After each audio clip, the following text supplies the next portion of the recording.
Welcome to Why Do You Believe? Should churches obey government mandated lockdowns? What is at issue here? What is at stake? Our First Amendment freedoms being violated. Good afternoon. My name is Adam Tucker. I am your host for today for this live edition of Why Do You Believe, the podcast of Southern Evangelical Seminary. This is a bit new for us to do a Why Do You Believe live on Facebook. So at times we'll do these when we feel it's warranted for a neat topic or a debate or a dialogue or something like that. And we'll use the audio for podcasts occasionally, and we'll still do our regular audio-only podcasts as well. But I hope you enjoy the video version of this, and this is live, and like most all of you, we are social distancing and working from home, so if you hear anything in the background, that would be my three boys not listening to me and doing what I tell them when they need to be quiet. So hopefully we won't have too much of that. But that is one of the joys of working from home. And actually, I've really enjoyed it quite a bit. So I hope you guys are finding benefit in this time as well.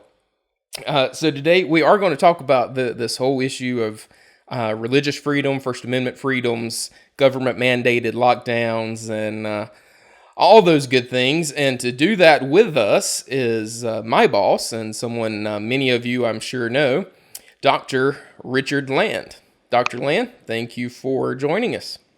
Happy to do so. So Dr. Land has been president at Southern Evangelical Seminary for going on 7 years now, I believe. He was the president at Dr. Land is president, the right term for ERLC, for the Ethics and Religious Liberties Commission, for the Southern Baptist Convention for 25 years. And he was at Criswell College before that for a number of years. So Dr. Land, I don't know very many people who are more qualified than you to talk on this particular subject. So thank you for taking the time to be with us today. Well, I'm glad to do so. And it just so happens that my PhD dissertation at Oxford was on the question of church and state in the Puritan Revolution in the 17th century. They were fighting about it as long back as then.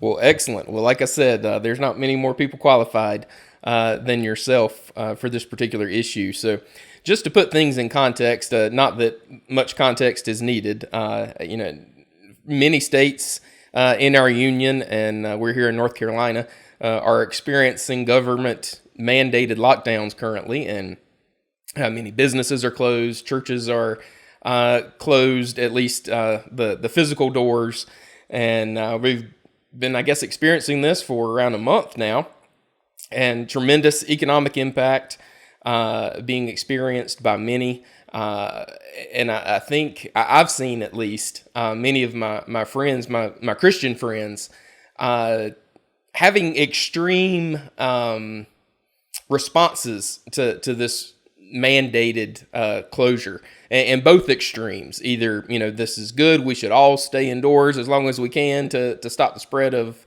COVID-19, all the way to, no, we should be protesting every day, and this is a violation of the First Amendment, and this is not a good thing for believers to obey, and we should not obey the government in this particular issue. So I would love to get your thoughts and help us think through this issue well, because again, for context sake, this is not a conversation about whether the shutdown is a good idea, or whether it was prudent, or whether it will do more harm than good, all those sorts of things. Those are very good questions to ask, but they're different questions than we want to address today. Specifically, just want to look at whether or not Christians should be obeying these government-mandated lockdown orders, and is this actually a violation of our freedoms and the liberties that we hold so dear? Well, what are your thoughts? Well, I think first of all we need to look at it from the general, then we can move to the particular. We do have special rights that are recognized. They're not granted by the Constitution; they're recognized by the Constitution, and they are protected by the Constitution. Primarily in the First Amendment, the number one is religious freedom, and it's number one for a reason.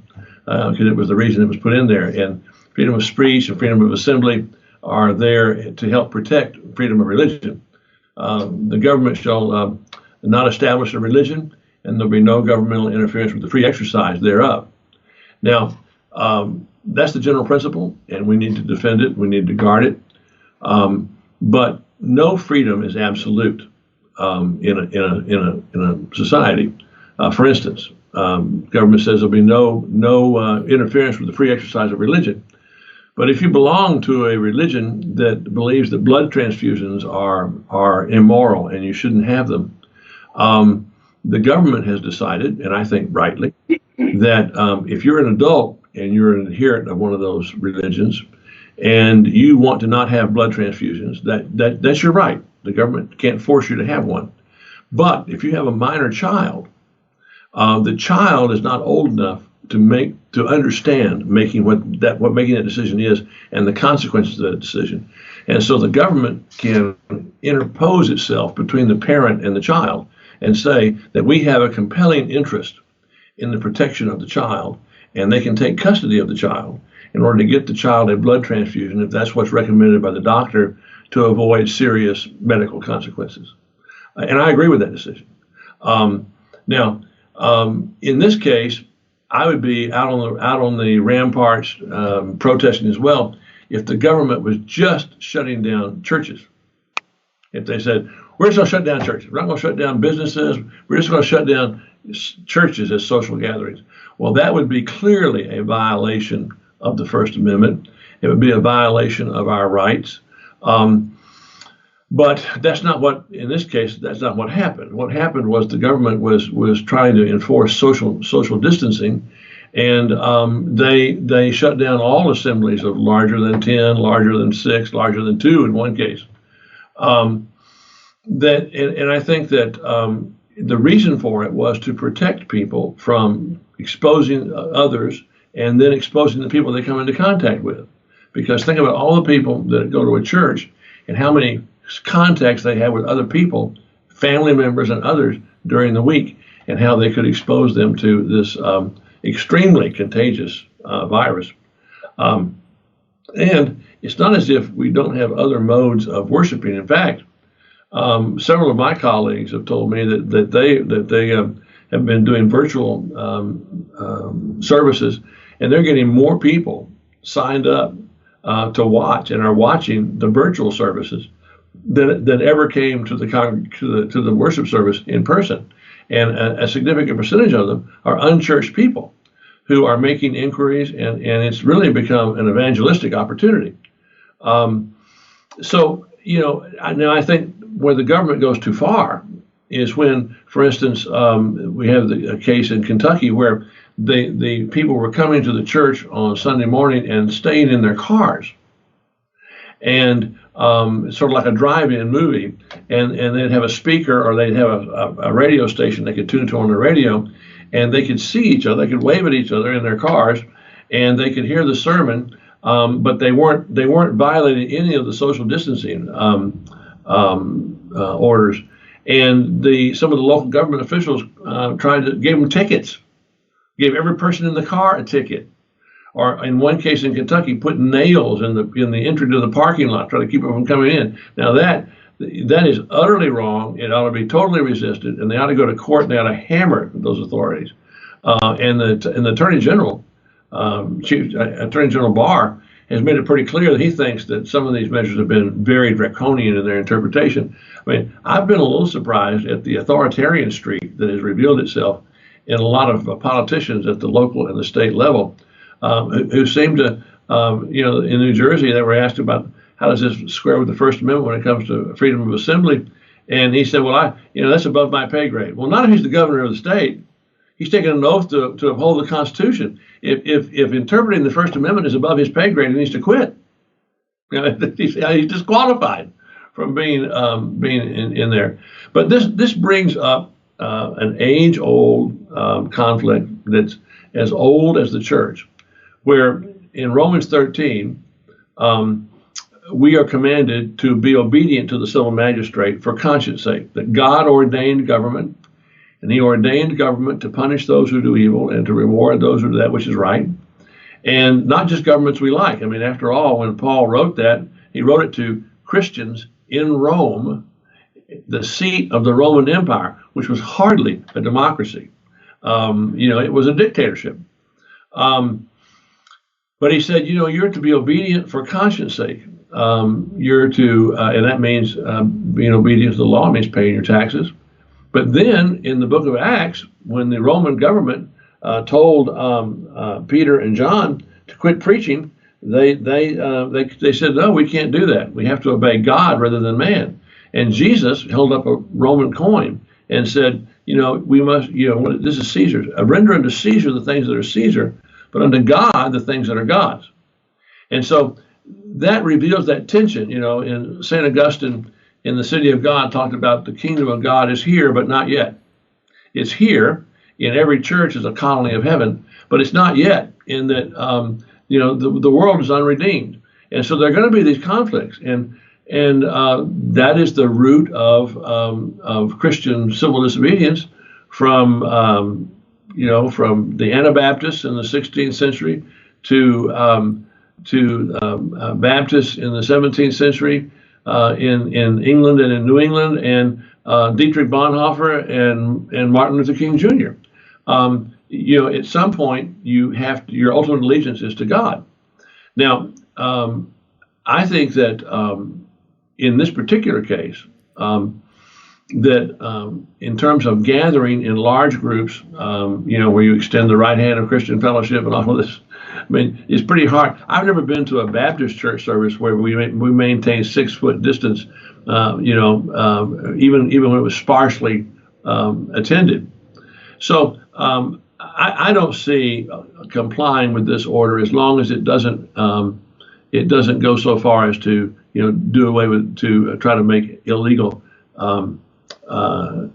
drive-in churches or that sort of thing. As long as we have virtual opportunity to witness and to preach the gospel and to worship together. And they don't single out churches. If they were singling out churches, I'd be out there protesting. But they're not. It's a general order that's generally applicable, and it's being done for the protection of society and for the common good. Once again, in our legal system, the Supreme Court has established that when the government in order for the government to override a religious freedom, they have to have a compelling state interest, number one, like the safety of the child. And there is no other way to protect the government's compelling interest but to deny the free exercise of religion. That's a pretty high bar. Yeah, I tend to agree. I think those are excellent insights. And let me know if you think this is a good illustration. Some of my friends, I've tried to use the illustration of, I think you mentioned, no right is absolute. And, in our particular representative form of government, we've elected these officials. We have certain laws that apply to everyone equally, such as speed limits and these other things that are somewhat arbitrary, but they're put there for public safety. Mm-hmm. And we've decided that whatever, 35 miles an hour in this particular zone is what's safe, or whatever the case may be. So no one has a First Amendment right to go hold church in the middle of the street anytime that they wish. But their rights are not being violated in that case, because it's a matter of public safety and a matter of public concern. You have the right to freedom of assembly, you have the right to worship as you please, but not necessarily in the middle of the interstate during rush hour. Exactly. And I think that, to me at least, from what I've seen, is oftentimes a distinction that is maybe being missed in this particular instance. Churches have to comply with fire ordinances and safety ordinances. You and I both know we've had apologetics conferences where we had to shut down attendance because the fire marshal wouldn't let anybody else in. We were at the maximum of what the fire marshal said, the ordinance said we could safely put in this particular church. The generally applicable ordinances and laws that are for the public well-being, for the public safety, apply, and we have certainly have more rights than a plumbing supply place or a restaurant. There's no question about that. We are singled out as having these. There's a famous Supreme Court case that I helped deal with when I was at the ERLC called Bernie versus Flores, and it was the city of Bernie, Texas, and Bishop Flores, who was the Catholic bishop of Central Texas, and the Catholic Church, which is on the town square, wanted to expand because of immigration. There are a lot more Catholics in Bernie. Bernie's just south of San Antonio than there used to be. I mean, it's probably half the population is now Hispanic and Catholic. And they were having to have 6 or 7 church services in the morning on Sunday, trying to get everybody in. And so they wanted to remodel and expand. And the city zoning commission said, no, you can't do it because it'll destroy the historic look of the town square. And Bishop Flores said, no, wait a minute. We're not a restaurant. We're not a historical preservation society. We're a church. And we have certain rights as a church. And you as a zoning commission cannot tell us that we can't expand because it's going to destroy the historic appearance of the town square. Well, it went all the way to the Supreme Court, and they won. The city of Bernie lost. Wow, that is remarkable. You've been involved in so many issues like that through the years. Yeah, especially with your time at ERLC. For the whole 25 years I was there, that was one of the big issues, and was church-state issues. And for instance, when I first went there, people were concerned that there were going to be violations of the Establishment Clause, that the government was going to be sponsoring religion, or the government was going to be giving money to religion, or the government was going to give favor to religion over non-religion, which I thought was nonsense. Even when I went there, I thought that the biggest threats to religious freedom were not going to be violations of the Establishment Clause. They were going to be violations of the Free Exercise Clause. The government trying to suppress religion, the government trying to suppress religious expression in the public square. And we had, for instance, we had 2 cases that people came to us, and they were having Bible studies in their own home, and the zoning commissions shut them down, said that it caused parking problems in the neighborhood, and they told them they couldn't have a Bible study in their own home. These zoning commissions, I mean, they're evil. And so they lost in state court. In state court, they lost in Connecticut and in California. And so in both cases, we went into federal court. And we said, have you all ever heard of something called the First Amendment to the Constitution? And, federal law trumps state law. And the federal law says there'll be no interference with the free exercise of religion. And so the zoning commissions they lost. The two couples, one in California and one in Connecticut, won in federal court. We ought to be very, very grateful for the First Amendment to the Constitution. Because in the United States, everybody is a minority somewhere. Everybody's a minority somewhere. I'll give you a classic example of that. You may remember Judge Roy Moore put up the Bible behind his court, his bench, and he opened his court with prayer, but he would only let Protestant and Catholic ministers pray. No Jewish, no Mormon, no Muslim. Now, I would put it to you that if I were a Jew, I might not feel that I was going to get equal justice in that court if it was being opened only. I mean, I had no problem as long as the government didn't mandate that there be a prayer.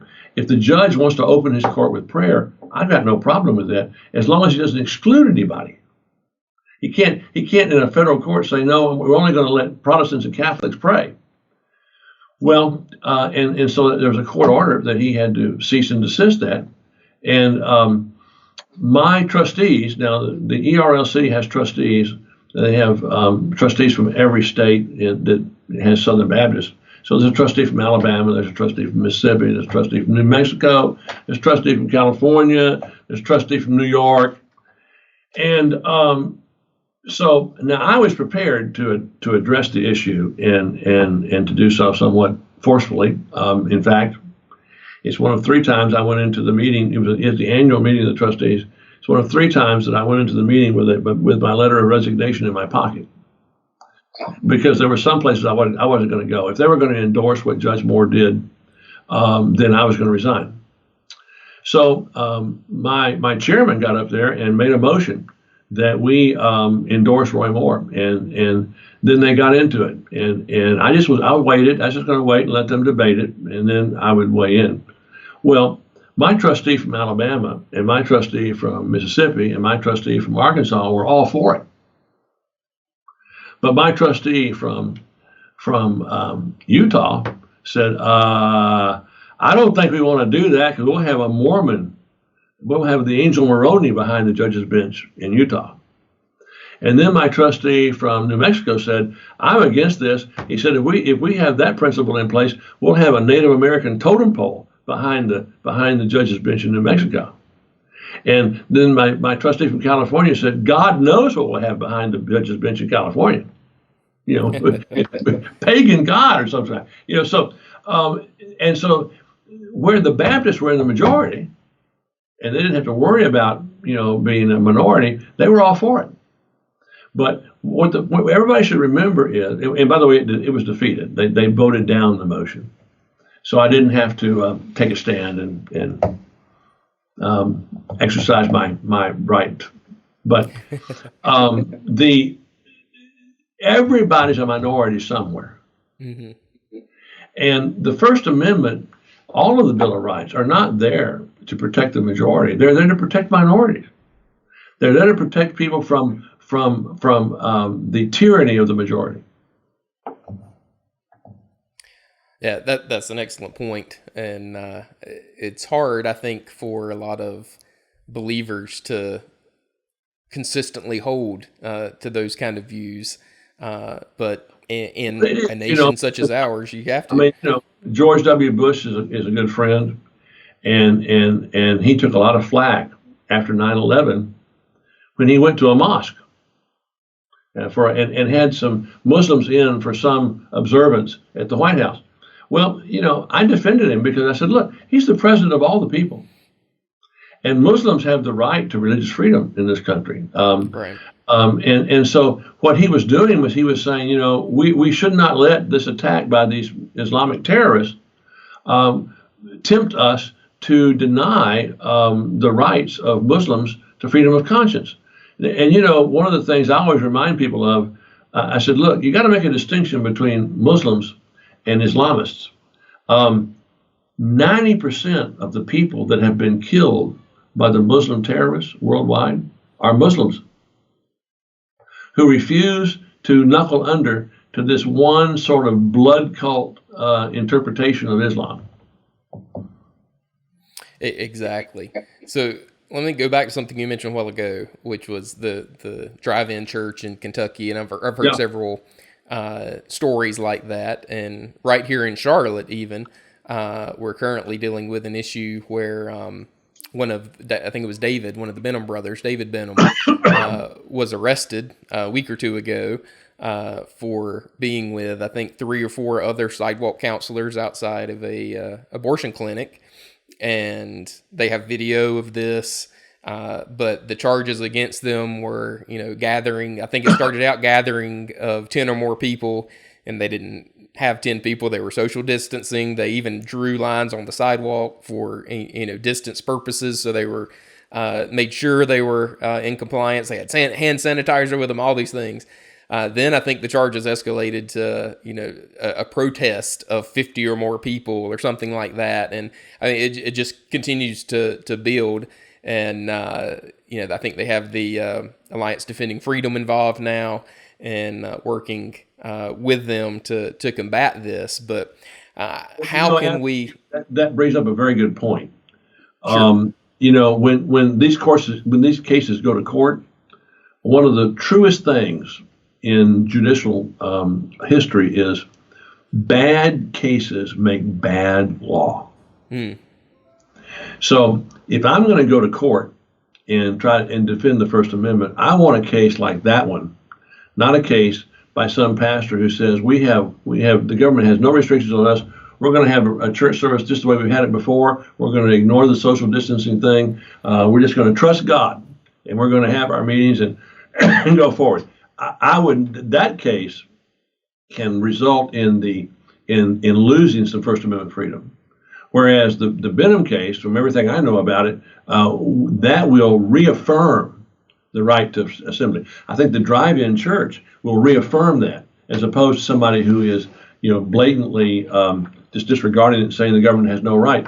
If this were typhoid, there'd be lesser arguments about that than if it were the coronavirus. I mean, if they're going to if you put in governments, our government in numerous cases has had the right to shut down things if there's an epidemic. I mean, they have a responsibility. In New Orleans and other places in the South, when they had yellow fever, man, you talk about a shutdown. They shut down everything. Mm-hmm. Try to keep yellow jack from spreading, and that's their responsibility. The first task of government is to protect the people. It's protection of the people, the punishment of those who do evil, and the reward of those who do that which is right. So I think we've established a very good distinction to keep in mind that churches are not being singled out. This is the government, flaws and all, good or bad policies, whatever the case may be, but at least a fallible government trying to do the best they can to protect the people equally across the board. We're not singling out churches in this. But then, of course, we also do have cases where there are local government officials overstepping bounds with obvious violations of First Amendment freedoms, like Benham Brothers and those things. So we have both things going on here. Well, what we see is in the overzealous interpretation of this by some state and local officials, you have revealed an animus toward religion. I mean, there's no other. It's hard to believe they could be that stupid. I mean, this is animus and hostility to religion. Right. Yeah, it certainly seems that way. I would certainly agree. So let's move this away from, I guess, the Christian's responsibility to government and the government's responsibility to its people, and just briefly talk about, regardless if there were actual lockdown orders or government mandates or not. You mentioned this a while ago, that there have been churches that are, we're going to meet, we're going to trust God. If it's our time to go, Jesus is my vaccine, all this sort of stuff that you hear. Just as far as Christian love thy neighbor kind of responsibility, how can we think about times like this more biblically? Well, let's start with Jesus in the wilderness. In Matthew chapter 4, Jesus in the wilderness is tempted by the devil, and the devil takes him up to the pinnacle of the temple and says, "Throw yourself off the pinnacle of the temple. God won't let anything happen to you." And Jesus' response is, "Thou shalt not tempt the Lord thy God." The devil was trying to get Jesus to commit the sin of presumption. You presume, because you're a Christian, that God is going to take care of you even if you do that which is wrong. And that's why preachers die of heart attacks at a greater rate than any other profession.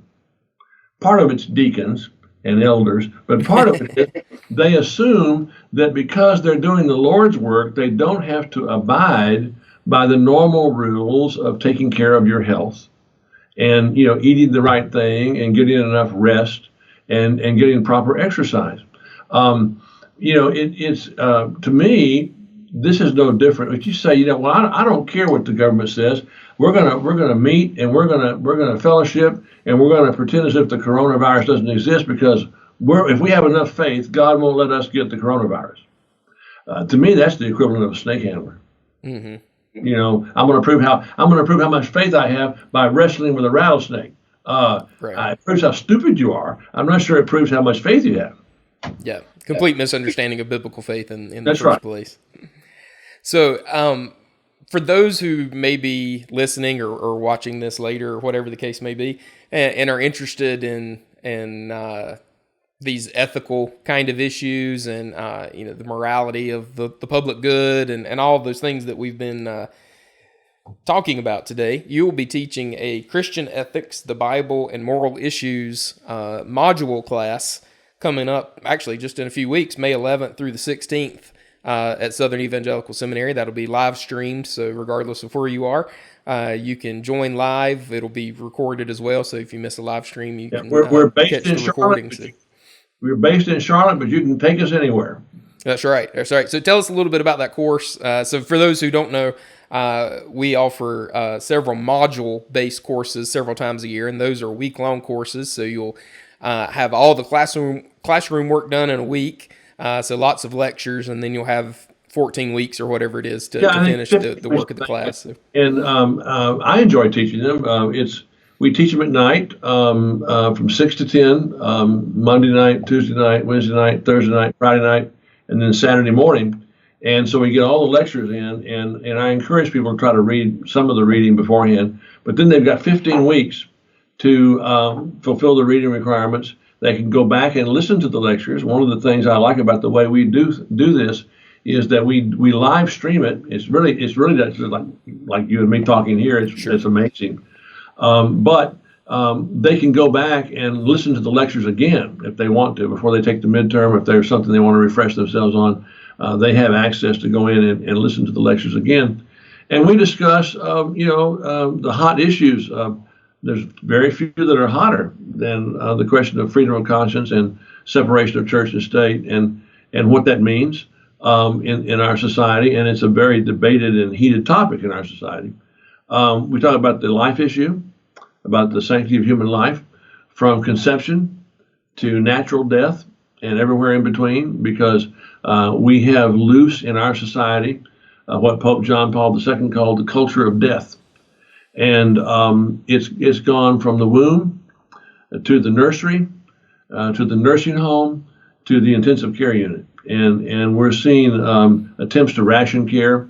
I saw where I predicted this when this pandemic broke out, and sure enough, there are some counties in California that are putting into place protocols that deny access to care if a person has certain pre-existing conditions. If they have to ration care, they're going to give it to people who are younger rather than older. You're going to practice age discrimination. If you're in a triage situation and you have to decide, well, this person has the best chance of making it and this person has no chance of making it or little chance of making it, then you can pick this person if you have to make a choice. But to automatically take points away from someone because they are they're older, or because they are mentally challenged, for instance, or physically challenged, is something that is totally contrary to the gospel. Yeah, absolutely, I agree. And this is and we deal with issues of human sexuality. Christians are often accused of being non-scientific. The science tells us there are two genders. That's what science says. Everything else is a human invention, aided and abetted by the devil, I think. But there are just two genders, male and female. You were born; it's binary. You were born either with you're going to have male sex chromosomes or you're going to have female sex chromosomes. That's it. And you can take all kinds of drugs to alter that. It'll shorten your lifespan. It'll expose you to other issues, and you're still a male or female.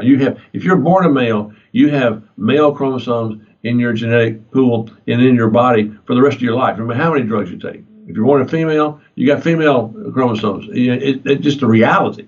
Now that's science. Yeah, absolutely. And what I love about SES is, it's not just the Bible. It's not just science.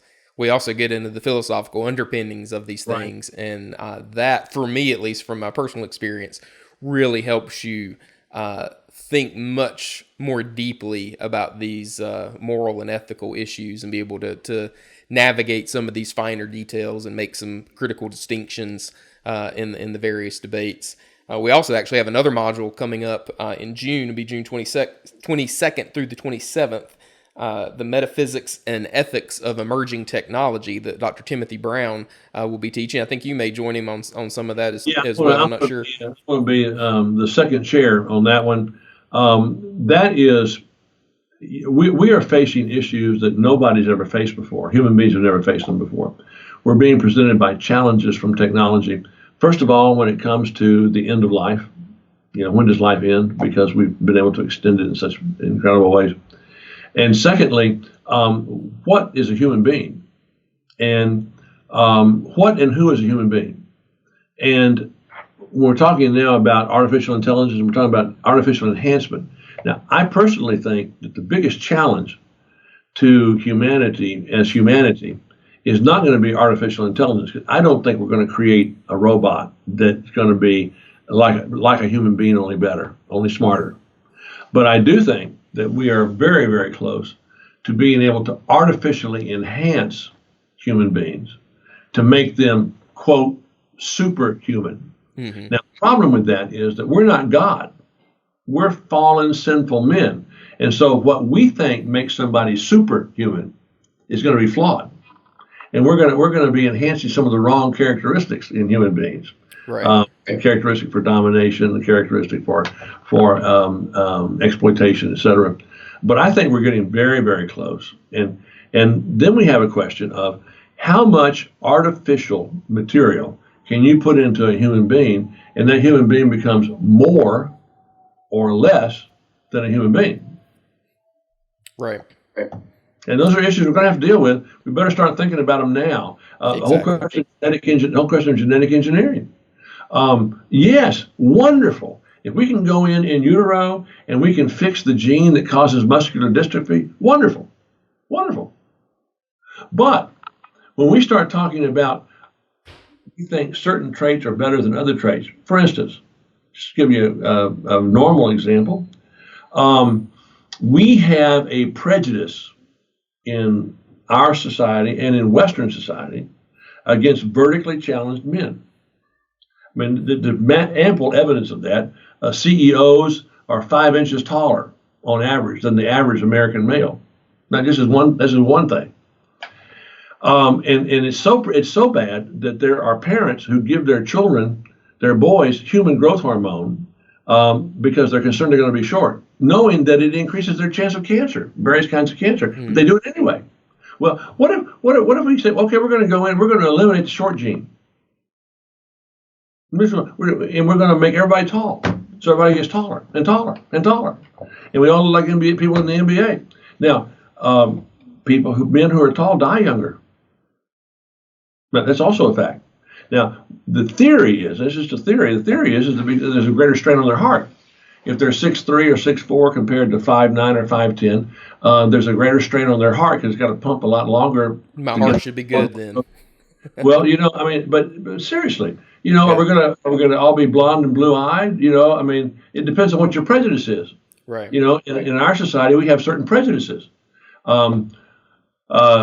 I saw an advertisement in a science magazine a few years ago. Female medical student, 26, blonde, blue-eyed, 5'10", egg for sale, $50,000. Oh my! For artificial, to have it artificial insemination and have it implanted and have a mother that's not the actual mother. I mean, this stuff's right around the corner. It's already getting here. And we as Christians need to understand what the gospel has to say about it and how we respond to it. Yeah, absolutely. And those are just 2 of the classes that we have coming up. We have many more coming up over the summer, again, in the module format. And those will be starting in early May. So if you're interested in those, you can visit ses.edu to see what all is being offered and to apply. Whether you want to audit, whether you want to take the classes for credit, join in a 4-credit certificate possibly. If you're not interested in a degree, you can learn all of those things at ses.edu. Dr. Land, I appreciate you taking the time to join us today and to give us some insights into what is obviously a very important issue to all of us, and really a more nuanced issue than I think a lot of people want to realize. So thank you for sharing those insights with us. Well, I'm glad to do it, and I think we have an article that I did on this subject up on the website somewhere. Yes, we do. Thank you for mentioning that. And just go to ses.edu/blog, and it was, I think, just last week, actually. Let me do an advertisement for our website. There are 2 articles up, one by Adam and one by me, on did God cause the coronavirus epidemic? Or I think in your case it was, did God create the coronavirus? Right. And we come to the same conclusions, but we come to them from totally different perspectives. And that's because Adam is a philosopher and I'm a theologian. And it's really an example of the uniqueness of what we offer at SES, because we try to integrate philosophy and theology and the biblical material into all of our classes. And so if you read Adam's article and you read my article, you'll see that we have a perspective that I don't think anybody else really has in one place. I agree. It's my favorite thing about SES, and something I didn't realize until I went through the program. And our integrated approach really is, I think, very unique and very, very needed in our particular social context. So I'm proud to be and blessed to be part of the SES family. So again, ses.edu for more information. And Dr. Land, we will sign off with you for now, but thank you again for taking the time to join us. Well, God bless everyone and be safe. Thank you very much. You as well. So you can probably hear my boys in the background, but thanks for joining us today. Our next live stream will be next Monday evening. That will be April 27th at 7 p.m. Eastern. Dr. Richard Howell, longtime SES professor, and myself, privileged to tag along as color commentary for Dr. Howell, will be having an intramural dialogue with 2 fellow believers, Dave and Adam, from the Tag You're It podcast on inerrancy, philosophy, and apologetics. So all 4 of us hold very strongly to inerrancy, but Dave and Adam are presuppositional apologists. And if you know anything about SES, we teach classical apologetics. So we arrive at the same conclusion, just in drastically different ways. So we're going to have a just friendly intramural dialogue about apologetic method. And that'll be live streamed here once again on our SES Facebook page next Monday, April 27th, 2020 at 7 p.m. Eastern.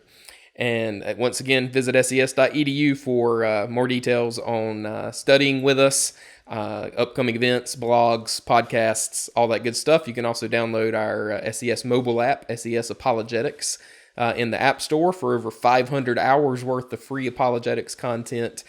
So I hope you will avail yourself to that.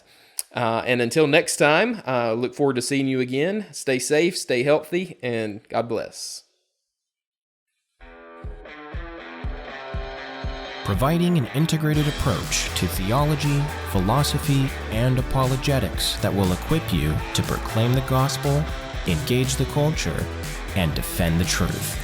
That's SES.